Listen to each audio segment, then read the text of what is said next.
Recording. Recording is going. Yes. We are set. Hello. Hello. We're live. We're live. We got Steve Atinsky in the house this week. Exciting. Well, hey, Steve. And Gabe gets to be last this week. You came in, Gabe. You did it. I figured out a trick, so. Which he won't share with the rest of us. You came in late. You came in. You didn't come in after we started, but that was good. You got in and now you get to be last. Oh, which reminds me, let me do the screen share. Okay, just well, we'll give Facebook a minute or two to let everybody know we're here. Did anybody go up to the Kaliba meeting in Sacramento? How was it? Good. Good. It was good. A lot of booksellers. It was not as, there was a lot of activity. There was a lot of people. There could have been more booksellers, but there can always be more booksellers. But it was a nice big room. It was pretty crowded. You know, I mean, the reality is it takes, 2 hours, hour and a half to walk the floor. Okay. And so, but then everybody else keeps, people keep coming around for questions. And so, I found myself talking a good chunk of both days. It was abbreviated floor hours. But it was really interesting. Katie Porter was there. I know, I saw that. It's like, I don't know that I knew that beforehand. I know, I'm the same way. When I saw that, I was like, oh, I might have gone to and I was so pissed whoever put it on. It's like, they should have put a whiteboard up by her. It was like, put the whiteboard up there for her. Trademark. Come on, people. Yeah. So for those of you who are listening, the Kaliba is a California independent bookstore association. It's where all of the California independent bookstores belong. It's run we're associated with the American Booksellers Association, and all the associations across the country are doing their fall conferences right now. So they're all reviewing. So I'm taking it most of the books were fall reviews, or were they looking at stuff into winter too, Gabe? It's weird in that the show's so early that we really don't have, we were one release into the season. Got it. So most of the stuff is down the road, but a lot of, it's one of those things where we promote some fall books, but a lot of it is also about introducing, winter and spring.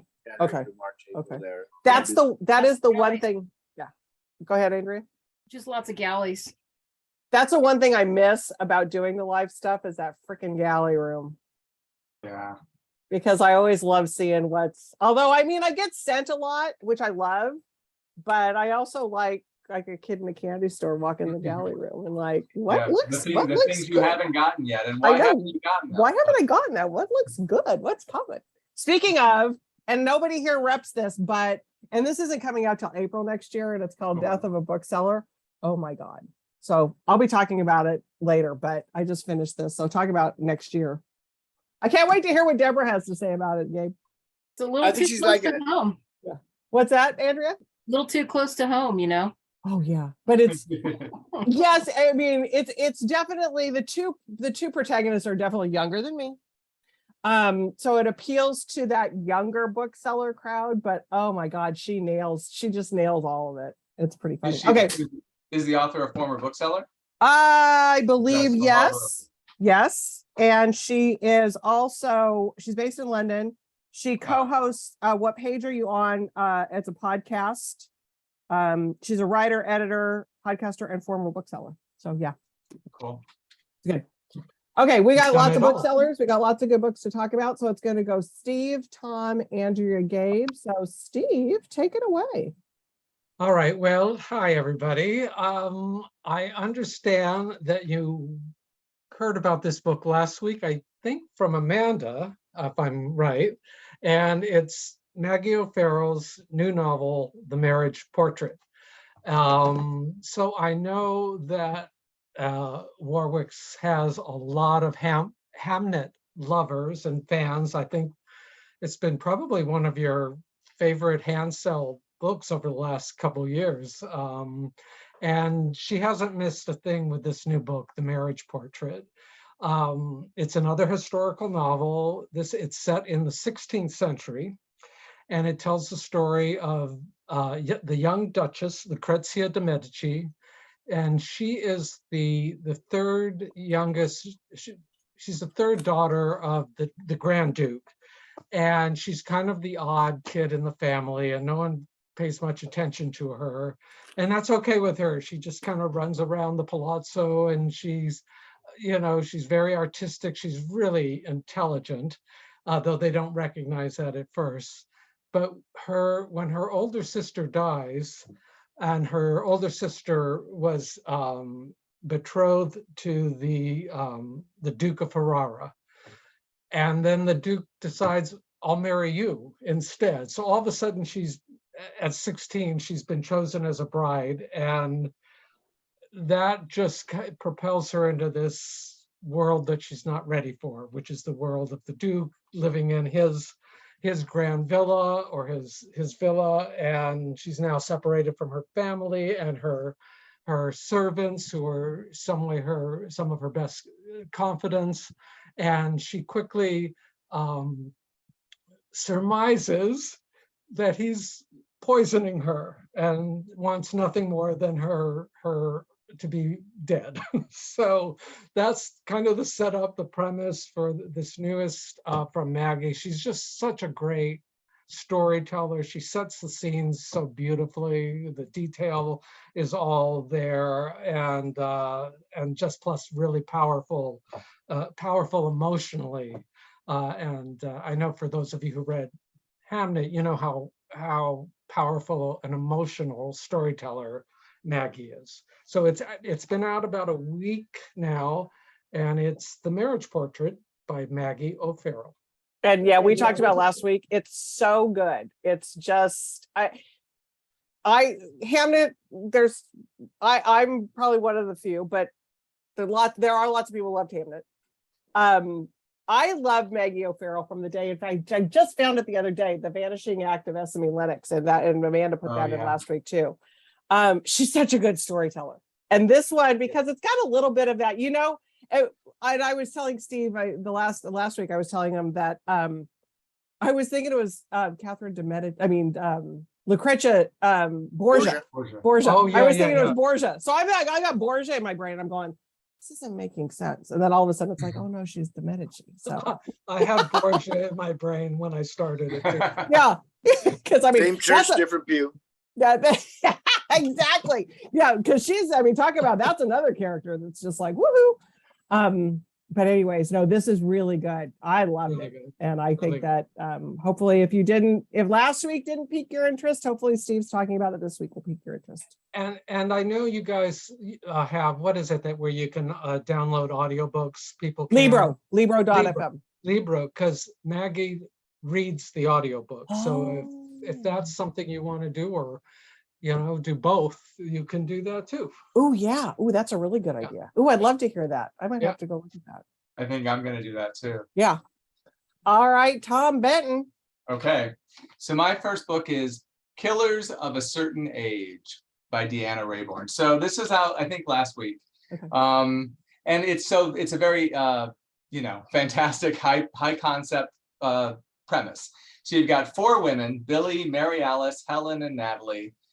They are in their 60s. They are assassins. They're part of an elite network of assassins. They have been for 40 years. But now they've kind of been put out to pasture, or so they think. They're out to pasture. Then all of a sudden they're sent on a vacation by the organization that they work for, and they realize that they're not being put out to pasture. They're being hunted, and they need to kill. It's kill or be killed. So it's really just super entertaining, fast paced. It's a mystery that I think it's got to appeal to the Richard Osman crowd. I think anybody that loves the Richard Osman books will love this book. And it's just an easy thing. You fall right into it. Great idea for a book. Killers of a Certain Age. The reviews are fantastic. And I just have a feeling about this book. It's gonna work, especially at a store like Warwick's. This is a Warwick's kind of book. So on sale last week, and I think it'll be a really nice sell throughout the fall. I got a copy of that. Yeah, it sounds super fun. I got a copy of that, and I was just like, at first I was like, what is this? And I was like, oh, I think this is going to be really fun. Yeah, exactly. And interestingly, I think the story is that, so Deanna Rayburn's written a lot of different kinds of books. I think nothing quite like this before, but Berkeley, one of the imprints that I sell, so Madeline McIntosh, who runs Penguin Random House, she had kind of had like the basic idea of this book and was like, why isn't there a book like this with women of a certain age doing these things? And Berkeley was like, we can make that happen. And it's great that it turned out to be such a fun book. I love that. I love that without the ideas. Because I mean, it goes back to that, maybe Madeline, but it's just, if you have an idea and it's not out there, Write it. write it. Write Yeah. it. In the old days, that was a common thing when I started in the biz. There was still editors would just be like, I have an idea, and they'd find an author, and editing was a little different. But Yeah. you're right. That I remember that too. This is that story is a total throwback to the publishing past. I love Very it. cool. Okay, and Beth Doherty, who's on here, she went to BoucherCon. She didn't go to Kaliba, but she went to BoucherCon. So I saw that Ooh, was this fun. weekend too. Oh yeah, And so it's gonna be in San Diego next year, BoucherCon. Ooh, that's fun. Yeah. I've never been. I've always wanted to go. So here's your chance, Gabe. Here it is. Here it is. It's coming to you live in San Diego. So yeah, that'd be exciting. It's lots of really good. The mystery world is a really good world, and they are the authors are always really like, the camaraderie is really good. So BoucherCon should be really fun. Okay, Andrea's like pulling the hook on me as I'm talking. Yeah. Dang, It's like, boy, dang, aggressive. man. Ooh. Woo. I'm Hey, loving listen, it. that was not intended. Wow. That was not some sort of, like I like it though. editing there on my part. I kind of like it though. It's like you're I talking too have much. this thing where I have a hard time finding, I have so many windows up. It's hard for me to find the one I'm trying to pull up. So I found it. And I was like, I better get it on now. There you go. I needed a hook anyways. We got to go. Well, I wanted to talk about Jim Harrison's The Search for the Genuine. This is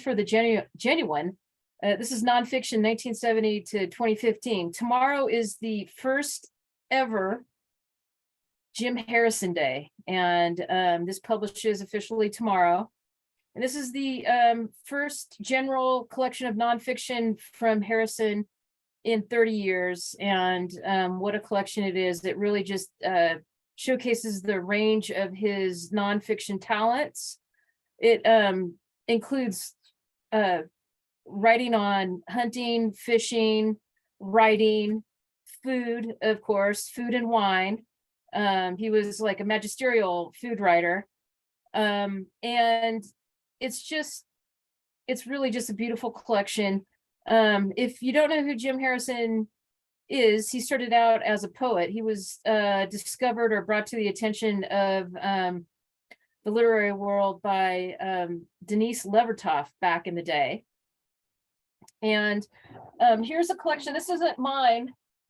This isn't anybody I collect, or I sell, but this is the 3-volume collection of his poetry from one of our great poetry publishers, Copper Canyon. Look at this picture. This is what he looked like at the end.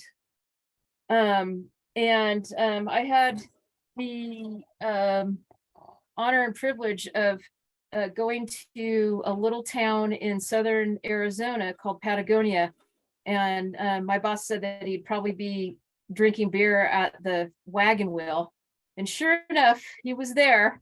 And he looked a lot like that at that period. And I hadn't seen him for, I don't know, probably about 10 years at that point. So, and he's like, I remember you. And we had an amazing visit over beers. And he rolled a lot of American Spirit cigarettes for himself.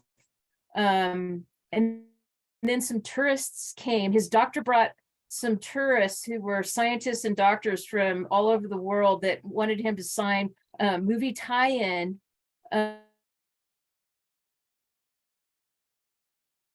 Well, I think you froze up. When the story got good. Oh, Now you we see need all to of this know, hanging. Andrea, what the movie tie-in of Movie tie-in. Can you hear me now? Yes. Yeah. Okay. The movie tie-in of Legends of the Fall. Legends of the Fall. And he told an amazing story about that and how he thought that like it was pretty good and it like helped him, you know, having that movie made helped him really fill out his French wine cellar. But he thought that everybody looked a little bit too clean, like there was a French Laundry just over the ridge. So what a storyteller Jim was. He was truly a master, a true master, a national treasure. He could write poetry. He was a master of the short story, master of the novella. I mean, I can't believe how like how beautiful his novellas were. And then of course the novels. But this is a nice little collection out for the inaugural Jim Harrison Day, The Search for the Genuine, by his long-term publisher, Grove, $28. And there's a stack of those right now at Warwick's for you to go and get. This is will make a beautiful gift. And it's a nice entree into his nonfiction if you haven't read him. So there you go. I love it. It's amazing. Really good. Okay, I don't know what's going on with my Facebook. So pardon me, people who are watching on Facebook. I'm not seeing your comments come in live, so I kind of have to go back. But I wanted to tell you, Tom, that Darcy's on here and she just finished reading Killers of a Certain Age. Oh, And she listened to it on Libro and loved it. oh, that's great. Yeah, I bet so that's I bet that's a it's really good good on one. audio too. And yes, Kim, that was me and Shannon who recommended Properties of Thirst. Wasn't it good? It was so good. It's just a good California book. Did you, Andrea, did Shannon ever send you a copy of that? I know you have a ton of stuff on your own plate, so. Oops, you're on mute, sweetie. There we-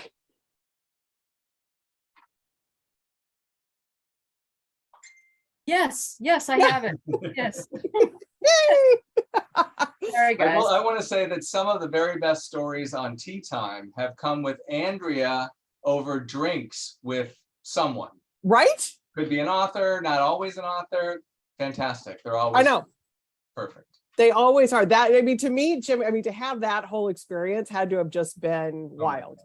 It's pretty crazy. I mean, I sent him a letter and he sent me one back, which you know, I treasure that.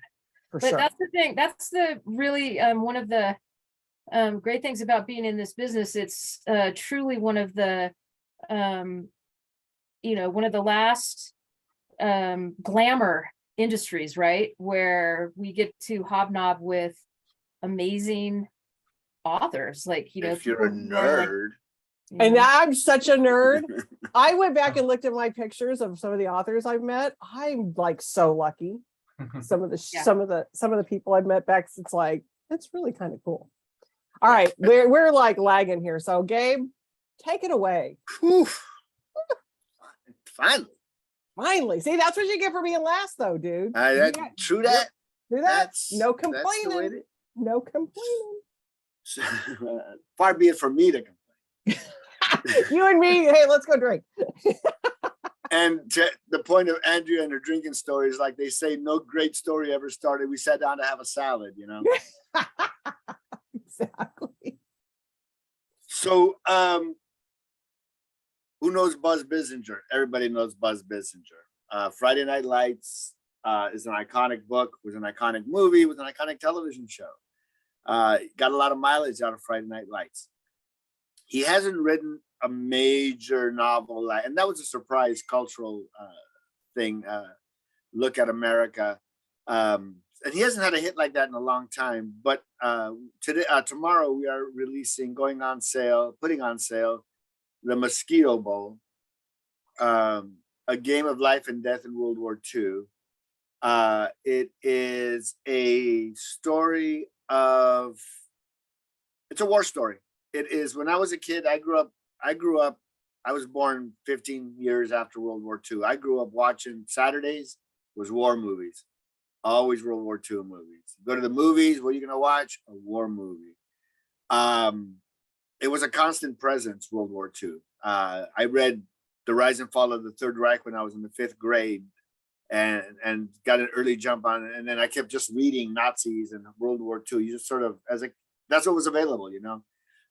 So I read a lot of World War II. This book is just like some of those great classics that that people were reading when I was growing up, and like the Sansa Iwo Jima and books that those movies were based on. There was a lot written, like Vietnam. There was a lot written by veterans after World War II, and stories, histories, and biographies of moments in these islands, Okinawa, Iwo Jima, wherever. So it is that this book is really written in that classic mode. The center of the story is this football game. There were 2 battalions on the island, and each the 4th and the 29th Marine regiments, and they were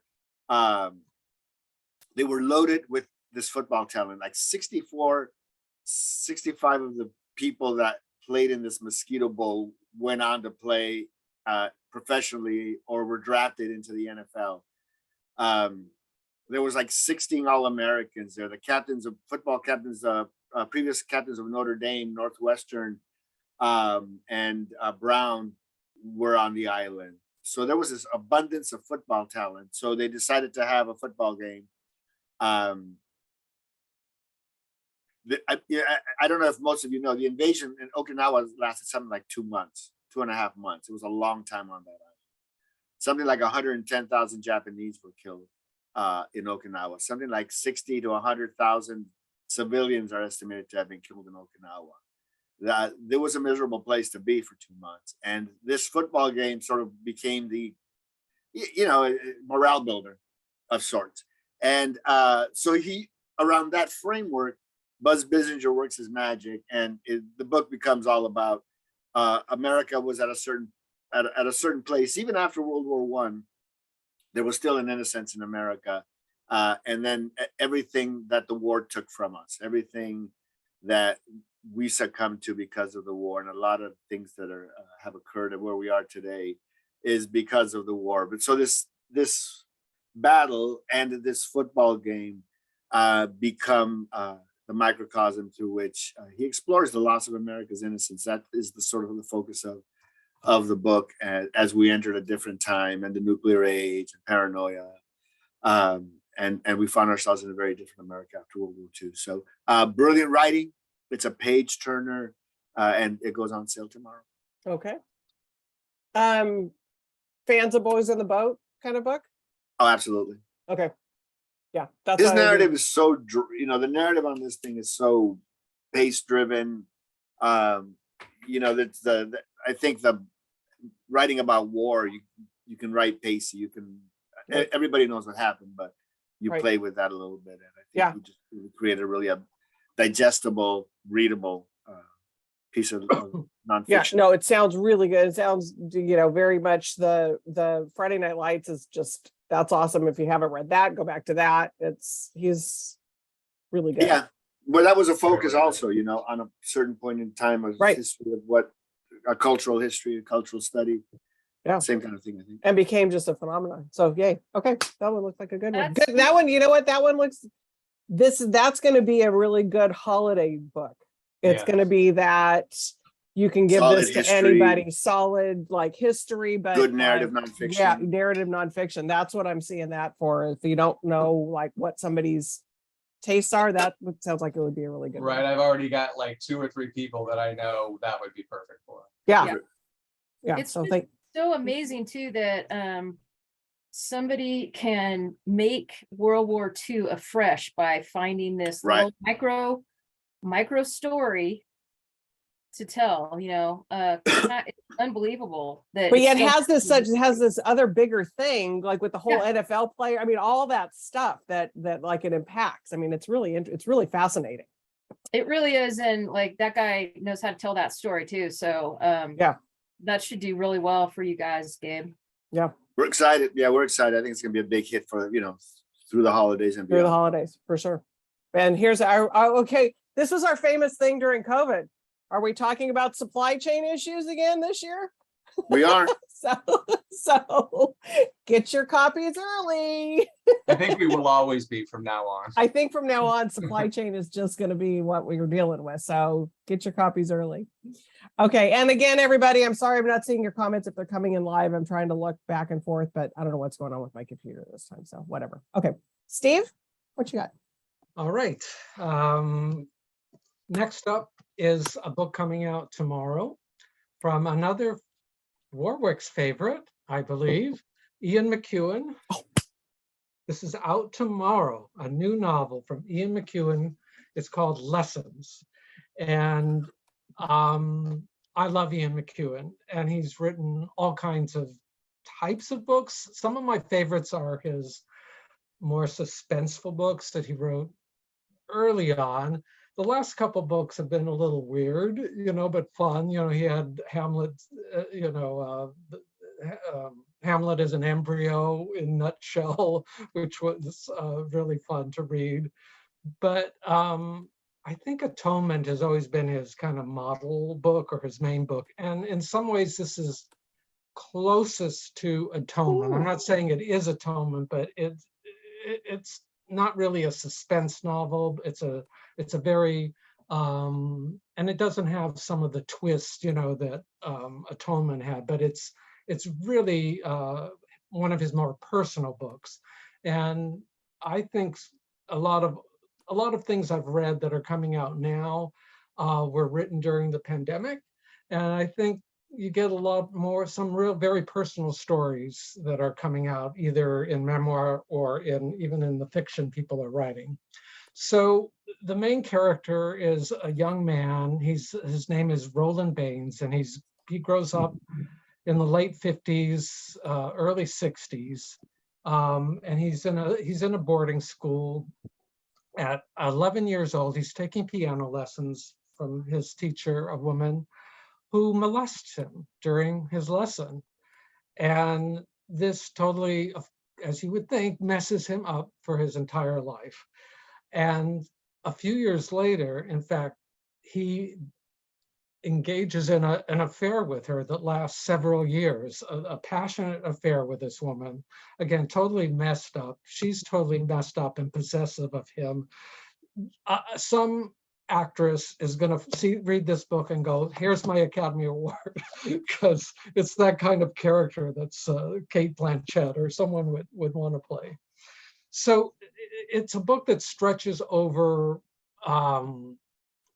many decades and encompasses a lot of world events that some of us lived through, like the Cuban Missile Crisis and the fall of the Berlin Wall.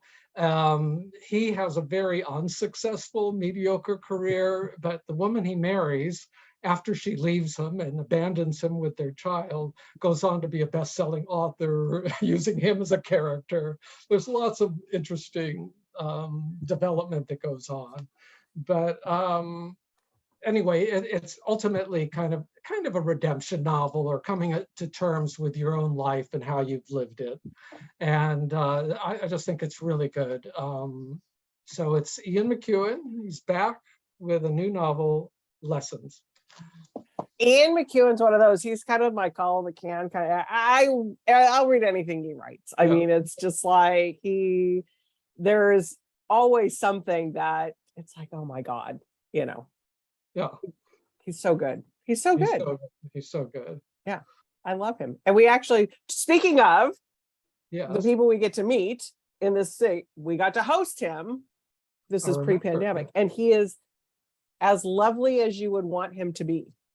You know what I I mean? love There's that. no pretense. There's no, it was just because he's freaking Ian McEwan, man.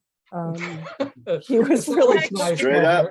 it's always nice when they're like that. yeah. But I mean, sometimes when people have that kind of stable or whatever they're gonna call their book, it's like sometimes they get a little full of themselves, Sure. But no, he was amazing. So love him. The best ones go in the opposite direction, where they're so comfortable with being Ian McEwan, they don't need to have anything to prove or anything. They don't. Right. They're just. Yeah, and what I appreciate though is that they stay engaged. Like even everybody that they meet, it's like they really are still engaged in, meeting the dean of the university. I mean, it was just like it was still really, it was very cool. So it was good. All right, Tom Benton, what's next on your plate? So my next book is Unleashed by Kai Emmons. This is a really difficult, it's one of the most difficult books to talk about, that I've had, but that's why I want to talk about it. So it starts off, it's a novel, and it starts off kind of, you'll have now having an empty nest around me. I was relating to this family. So the couple drops off their daughter Pippa at UCLA. They live in Sonoma up north, and they drop her off at UCLA. So, and they own a winery up there. So that's the basic setup. So it's kind of a domestic, it starts off as a domestic drama. But you can tell from the beginning, there's trouble ahead. The marriage is a little bit in trouble. There are fires everywhere up north. So all of these things I could relate to. And it's beautifully written, but the book takes a turn about 3/4 of the way, which of course I can't tell you, but it is a surprise. It is surreal. It is, to me, it was fully earned. Everything about it felt fully earned to me. But I can tell you that this book, a lot, even in-house, a lot of readers, other reps, they were like, no, so it's a book that it deserves to be read and argued about, and some people, and I can guarantee you, some people are going to hate it, and some people are like me, going to love it. So that's what we don't do enough of these kinds of books that are, so you can chew a lot. There's a lot to chew on here, both because it's an eco, it's about the environment and what's happening right now. It's also, so there was a big article in the LA Times last weekend in their fall preview issue. So the thing that it is public knowledge. So the author has ALS. And so she's literally writing for her life in this book and whatever books are to come. And you don't need to know that to appreciate what she's done here. But once you know that, to me, it informed everything about the book and everything about the twist. So I don't know. I don't know how people are going to react to it. The reviews are good so far, really good. There's a quote here. Isn't Lacey Crawford, isn't she a San Diego writer? Yes. She has a great quote. She says, "This is Unleashed is a clever and audacious novel that enacts the disruption it depicts, carrying the reader from deft contemporary realism to vivid surrealism that feels somehow like coming home. A beautiful fable of the clarity wrought by devastation and a hymn to life. This is a special book, wild, earnest, and bold." And I agree with every word of that. But I can also tell you that you may read this book and not agree with a single word of that. So it's Unleashed by Kai Emmons. And this is the first book we published. I think mostly she's been published by Red Hen, I'm pretty sure. Oh, okay. Small press. Yeah, that's mine. That's one of mine. Okay. So you know her, and I think she has another novel out this year also. I think that's what it had in the LA Times. Okay. Anyway. That is okay. Some of our best book club discussions are books when people hate them. Yeah. And it really is. I mean, and then you come away with like so many different things. And most of the time we all would, like when we've had a book club discussion like that, we all come away with a whole different perspective of why maybe we don't hate it as much as we did. You know what I mean? Right. And I think this is that kind of book, and it will, love it or hate it, it will stay with you. I mean, these characters and that incredible thing that happens, it will stay with you. Yeah, I think there's a lot. And the reason I read it so early, because it is kind of a mid-list book, for us, but other reps were saying, oh my God, this book, I hated it. So same thing, I had to read it. And then I completely fell in love with it. Yeah. So. And Lacey Crawford, just to give everybody because I love Lacey and she's a very good customer of ours too. Lacey is probably one of the most, oh God, I hate just using the word smart readers because that's not what she's very discerning. She's a very discerning reader. And so I love her take on things. And so she usually picks some books sometimes that are, that it's like, they're tough. Yeah. And this is definitely one of those. Yeah. She's a good reader. She's a she really recommended good, She recommended that to Deborah. Deborah loved it. She's been talking it up to everybody she meets. I love it. there's- Andrea's kicking us out again. But it's related. So it's Yeah, this is related. This is the Great trade- jacket. yeah, the trade paperback that's coming out at the end of this month from Emmons that has a very that it echoes your cover there totally. Yeah. Yeah. So you can pick Right. up both of those if if you're interested. So Okay, That's cool. I thought you were kicking me out again, Andrew. No. related, babe. Well, that was a Somebody- quick presentation, so I guess I'm next. No, you're last, dude. She just Sorry, presented Andy. a book. Oh, It wasn't my book. hey. I love you. You're just like, All right. and Gabe's I always see Gabe. I know when he's got a fourth one coming because you see him typing away. It's like, Yeah. he's gonna This sneak comes, it yeah, into this it. comes from Gabe, who loves to sneak in fourth. Yeah, and here's fifth. that fourth one. I can see him typing. Wow, It's like, guys. Wow. I love it. Okay, Wow. while we're waiting for Adrian, so real quick, back to Steve Z. McEwen, Sarita, real quick. Oh no, I'll do it after. You go, you sure? Andrea. Are you sure? Nope. Yep, I'll do it after. I wanted to talk about Elena Urquhart's The Butcher and the Wren. This Elena Urquhart is one of the co-hosts of one of the top 5 podcasts right now on both Spotify and Apple, called Morbid. I don't know if you guys know about that. If you're into true crime, that's one of the ones to check out. And this is a novel, even though her podcast is all nonfiction crime stuff, but this is definitely for that crowd. There was 40,000 pre-orders for this title when the cover reveal and the announcement occurred, which just does not happen for a lot of my publishers. Okay. So there's a lot of interest for this.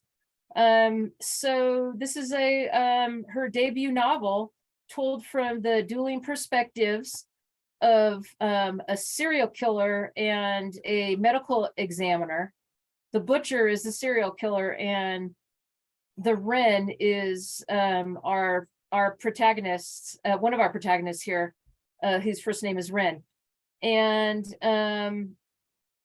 so like basically the medical examiner is following the trail of victims that the butcher is leaving behind, and this is just, it's kind of an amazing debut for crime fiction.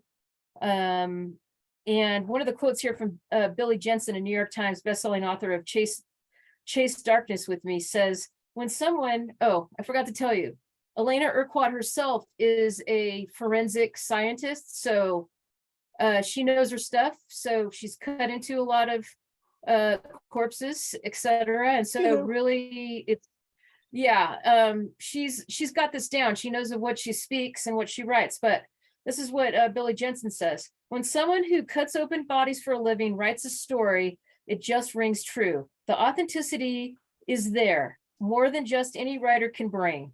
Elena has literally had her hands inside hundreds of people, and she delivers a forensic scientist versus serial killer take that cuts with precision and cuts to the bone. Okay, Billy, that's a little on the nose. Dr. Redmuller is poised to go on to your Mount Rushmore of mystery heroes. So that's saying something right there.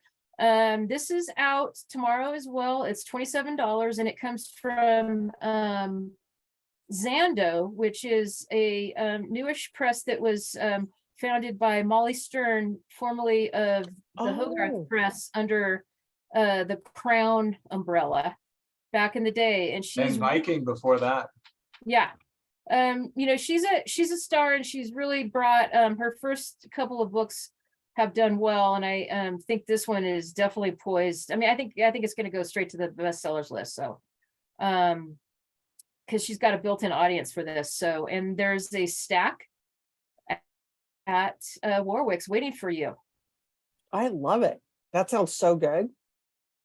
Love those. That one book that I was talking about earlier is all about, like, there's a true crime element to it. So, and that Yeah, just I'll is get you a copy of this. I'll get you a copy okay. of Oh yeah. Because I like the cutting room or whatever that one. It's just like, me.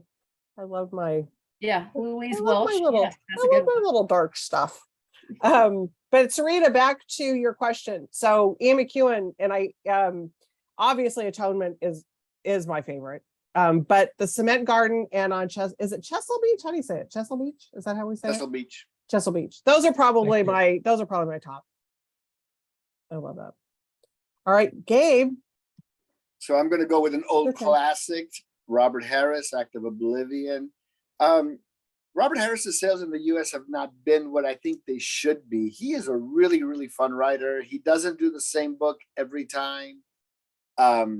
He's one of my guilty pleasures. I loved The Ghostwriter, never got me The Ghostwriter years ago, and it was a really fun novel, political novel about a ghostwriter and an ex-president. Munich was all about the. That was so good. The Ghostwriter was so good. That was good. Yeah. Munich was really good about the early days or the later days preceding World War II as Chamberlain is trying to keep Britain out of the war because primarily they're just not ready for war. And Conclave is about picking a pope, and the twist on that thing is crazy. So I found on vacation, we'd go on vacation, and when we were abroad, and every time we'd go to the Don Books, and there was always a Robert Harris book, and he became my vacation reading. So I just have always kept up with him as long as I go on vacation, and I really have become a big fan. And this book is mostly set in the United States, oddly enough, and it is all about the beheading of Charles I. So it's 1660. 10 years have gone by since the beheading of Charles.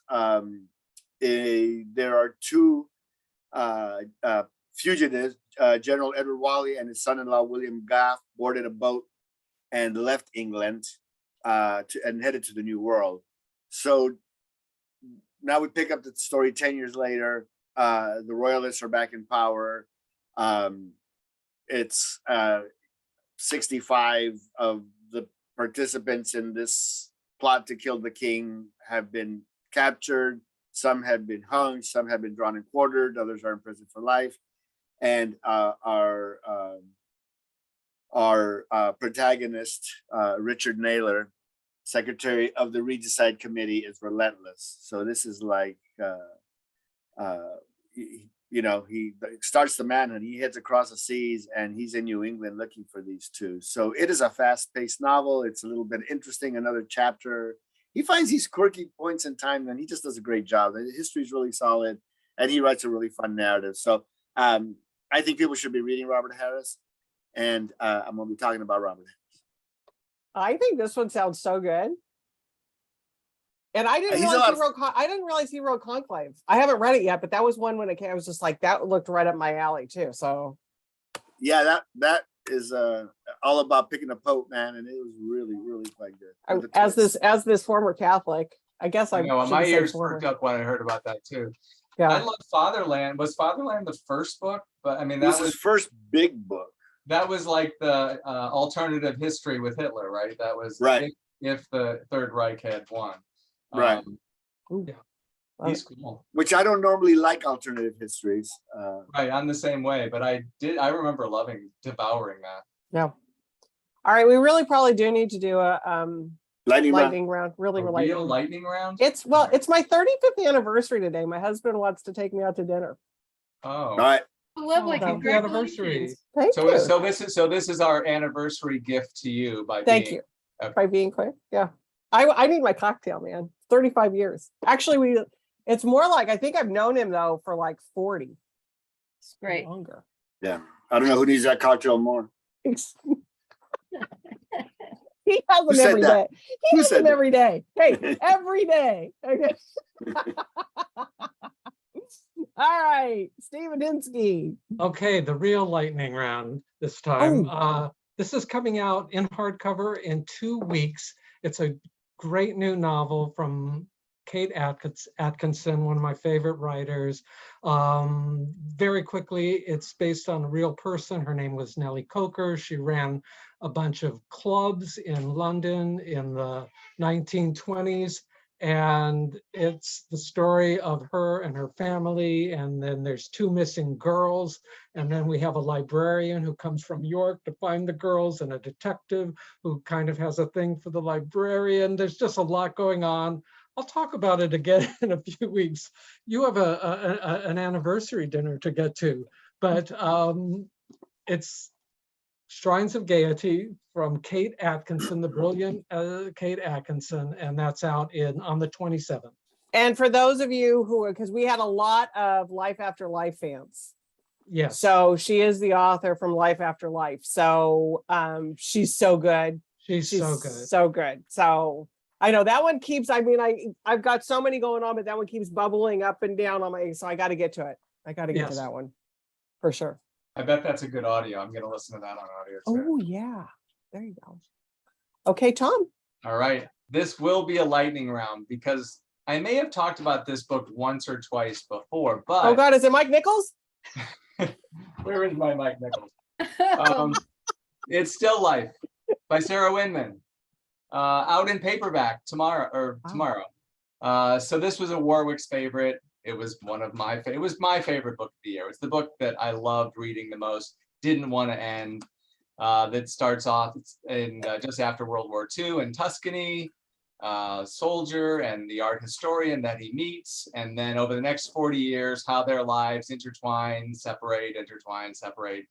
It's about found families, eccentric characters that you just really love. It's like sometimes you don't like, there's a whole debate about do books have to have books we love or characters that we love? I mean, that's always fun, but it's not always. But in this case, you love every one of them. So Still Life, Sarah Winman. If you didn't read it in hardcover, read it in paper.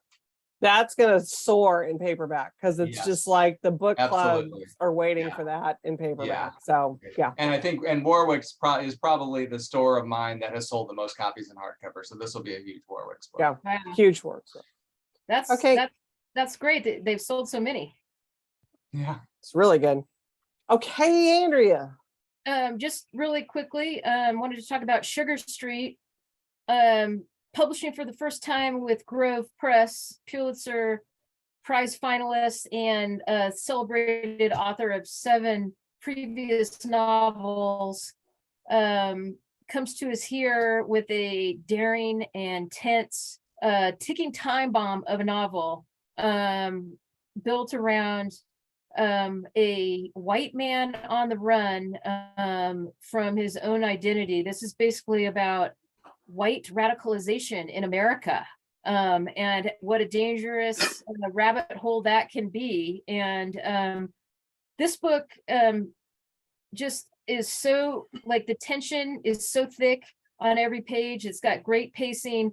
And as you see the protagonist who has left his life and is on the run and has no contact with anybody, you see him kind of fall into his new life, but you know that at some point, is one of the next pages you turn, the tone is going to change drastically. And the way he sets this up is just really wonderful. Just great writing. And it has both literary and commercial appeal because of that, I think. So Jonathan Dee, it's out tomorrow, $26. And I love Grove. Can I just say, I love their books. They are very, they have a very good eye on what they Yeah, publish. well, just who they are, like, historically. I mean, they brought us Lady Chatterley's Lover, like, back in the day, when they started publishing, stuff that, like, all of the laws were, so censorious back then that, we wouldn't be able to read what we want to read without those early forays and, like, basically going, to the wall and, like, Yep. losing all of their money to make sure that we had the right to read what we wanted. So Yeah. No, they're one of those publishers that I adore. Pretty much everything that comes from them is Yeah. top notch. well, it's an honor and privilege to represent those folks. I bet it must be really fun. Yeah. Okay, Tom. We got you too quick. I could. Oh wait. Oh wait. Never mind. I have another book. There's a Wait. Mike Nichols book I wanted to tell you about. No, Thank when you, you Julie. when you went off screen, you change places Oh. on my Zoom screen. So Still I'm like like, and use my my brain lightning round. obviously can't keep up because it's like I'm thinking of my cocktail. So Gabe, If Gabe wants to throw it to me, I'm happy to take it. I was aghast. I leaned in and I saw Tom lean in. I thought, it's like, okay. what's happening here? We're living in Start- an alternate universe. Starting to feel a little Lords of the Fly in here today. Lord of the Flies, man. So I picked my most complicated book to go last for the lightning round. How genius am I? Sorry, job. Jules. That's all right. Uh, I can wait. Joel Dicker wrote a book a long time ago, The Truth About the Harry Kubert Affair, was a New York Times bestseller. This is 592 pages of fun. Joel, a Swiss author, just fresh from a breakup, goes to his favorite Swiss hotel, and an innocent conversation leads to him picking up the fact that there doesn't seem to be a room 622 in the hotel. But before long, Joel and Scarlett, another guest, uncover a long unsolved murder that transpired in the hotel's room 622. All the attendant circumstances, the succession of Switzerland's largest private bank, a mysterious counterintelligence operation called P30, and a most disreputable sabotage of hospitality. It is a Matryoshka doll of stories. It is a kind of a locked room thing or locked building thing, mystery. It is a mystery embedded in a mystery. It is I think for the audience who's been enjoying Anthony Horowitz's books, where he's been playing with the form a little bit, I think there's room for something like this. And it's just a lot of fun. It's got the markings of a classic. It is just dig in, immerse yourself, forget about shit for a while, and do your thing and have fun. And you will thank Gabe later. Okay, you'll thank Gabe later. This is one of those two things I want to say to you about this one, but I'm going to ask Tom first.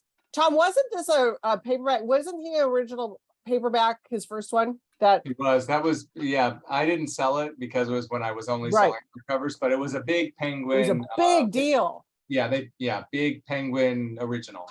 Yeah. Yeah. And so I think I'm assuming this is a second one out. So He's got a couple in between, I think, but Okay. this is the one I think that's gotten the first one and then this one have gotten international. It comes from VIA, which is our Works in Translation got it.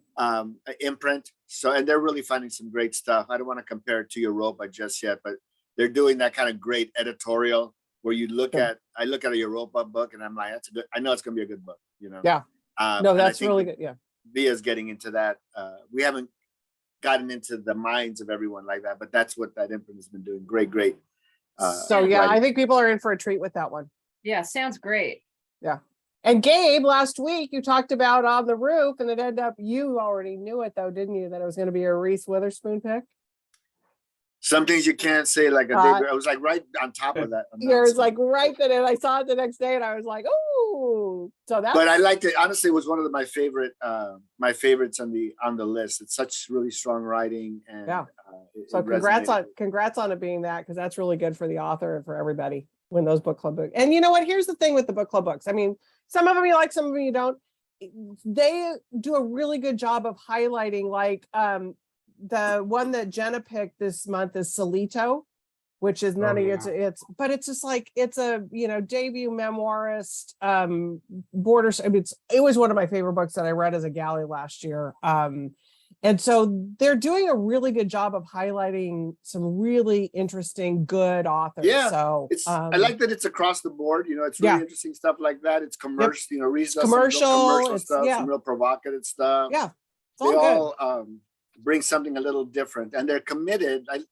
Like Reese has a whole team. Yes. There's a content and it's a whole production. So there's a lot Yeah, going on. there's a lot It's of not stuff just going like on. I'm picking a book. Yeah. There's a whole machine behind it. But they, it's like some people want to poop, but it's like, no, I think they're good for everybody. It's good I for the agree. publishers. It's good for the authors. It's good for the consumer. They get highlighted some books that they might not have bubbled up going to Barnes and Noble or looking on Amazon or wherever you're looking, That's right. it's really a good thing. Okay. I had to go get a cocktail. Hey, Happy anniversary. It slowed you down. Thank you.